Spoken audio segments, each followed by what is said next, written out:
네, 여러분 안녕하십니까? Q5 English입니다. 오늘은 명복, 위로 이렇게 번역되는 grief, sympathy, condolences 이 세 표현을 자세히 나누어 보도록 하겠습니다.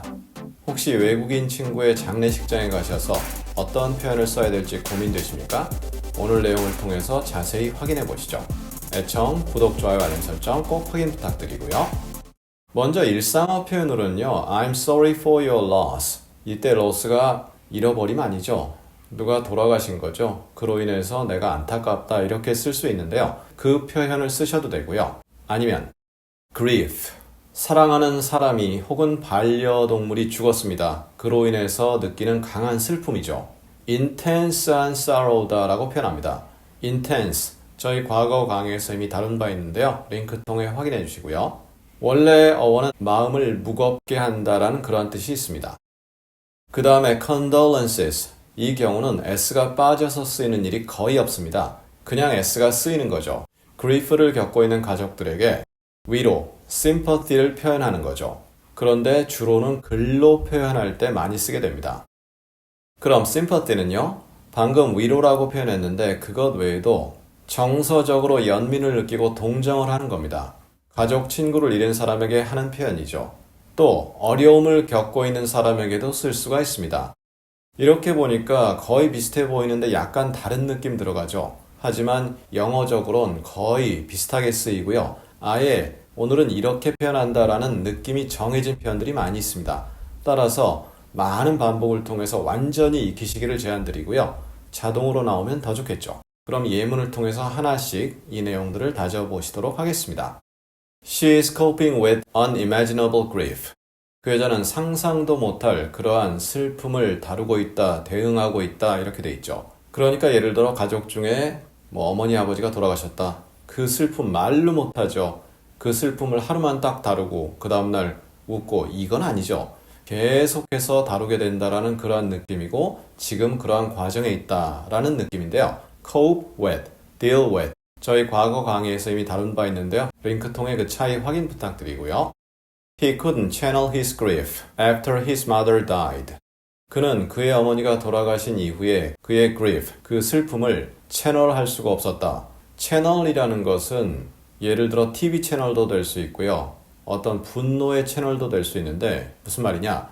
방송국에선 그냥 전파를 쏘는 거죠. 그럼 내 TV에서 그 전파를 받아서 내가 돌린 채널로 쏘아주는 거죠. 과거 같으면 전자총이라 그러나요? TV가 앞뒤로 굉장히 뭉툭했을 때 전자총 있고 거기서 다른 신호가 가면 다른 신호에 맞게 그걸 쏘아주는 개념이죠. 그래서 그걸 채널이라고 하는데 나의 슬픔을 돌리는 거죠. 그래서 몸 밖으로 꺼낸다 이게 직역입니다. 그러니까 그의 어머니가 돌아가신 후 그는 그의 슬픔을 가눌 길이 없었다 그냥 이렇게 표현을 하거든요. 즉 그의 슬픔을 어디다 꺼내놓고 그것을 통곡하고 슬퍼하며 해결한다. 그런 느낌이 불가능했다. 어디로 돌린다라고도 표현할 수 있는데 그의 슬픔을 어디로 돌린다. 그래서 그 슬픔이 사라지도록 그렇게 할 수가 없었다라는 내용이죠. TV 채널이 전달되는 그 내용을 머릿속에 상상해 보시면 느낌이 전달됩니다. 한쪽에서 신호가 나가고 다른 쪽에 신호가 발현되고 처음에 발생한 곳에서는 그 신호가 이제 사라지는 거죠. I'm just trying to help her process the grief. 그 슬픔을 그 여자가 프로세스 하도록 나는 그냥 도움을 주려고 할 뿐이다 이렇게 되어 있는데 이 프로세스가 동사가 되면 머릿속에서 받아들이는 겁니다. 입력하는 거죠. 컴퓨터에다가 예를 들어서 Q5 English 하고 엔터를 치면 입력되잖아요. 프로세스 되는 거죠. 그런 식으로 머릿속에서 받아들인다는 내용입니다. 그러면 받아들여서 그것을 잘 처리하고 이겨내고 누가 돌아가셨다는 그 내용을 인정하고 받아들인다 이러한 느낌인데 그걸 하려고 노력했다, 도와주려고 노력했다 이렇게 되죠. 그리고 process 저희 과거 강의에서 이미 다룬 바 있는데요. 링크 통해 확인 부탁드리고요. We offer our sincerest condolences. 우리는 우리의 가장 신실한 위로를 제공한다. 영어 표현입니다. 이걸 국어로 그대로 옮긴다. 많이 어색하죠. 그냥 삼가 고인의 명복을 빕니다. 이러한 내용인데요. offer 저희 과거 강의에서 provide와 비교한 바 있죠. 내가 전달은 하되 받아들이는 것은 받는 측이 결정하는 거죠. 그래서 이럴 때는 아마도 우리가 가장 심심한 명복을 빈다 라고 할 때 글로 전달하는 내용으로 이해할 수도 있고요. 꼭 글이 아닐 수도 있겠죠. 좌우간 이렇게 표현한다 이해하시면 좋습니다. Politicians sent condolences to the family. 정치인들은 그 가족에게 위로를 전했다 이거죠. offer를 동사로 쓰기도 하고요. 이처럼 send를 동사로 쓰기도 하는데요. 가족이 그 슬픔을 겪고 있으니까 거기에 대해서 삼가 고인의 명복을 빕니다 라는 이런 문구, 서신을 전달했다 이렇게 느낌이 오지만 그냥 말로 전달할 수도 있는 거죠. 하지만 대부분은 그럴 가능성이 높죠. Please accept our condolences. 우리의 위로를 받아들이십시오. 어색합니다. 역시 삼가 고인의 명복을 빕니다 라는 표현을 우리는 표현이 그렇게 많지 않지만 이들은 표현이 좀 다양하죠. 하지만 내용은 동일합니다. 삼가 고인의 명복을 빕니다. I offer my prayers and deepest sympathies to his family. 거의 오늘 내용은 이렇게 비슷합니다. 그리고 동사는 offer로 쓰이는 경우가 많은데요. offer my prayers. 이럴 때 조심해야 됩니다. prayer 하게 되면 기도하는 사람이고요. prayer 하면 기도입니다. 그래서 나는 나의 기도들을 제공한다.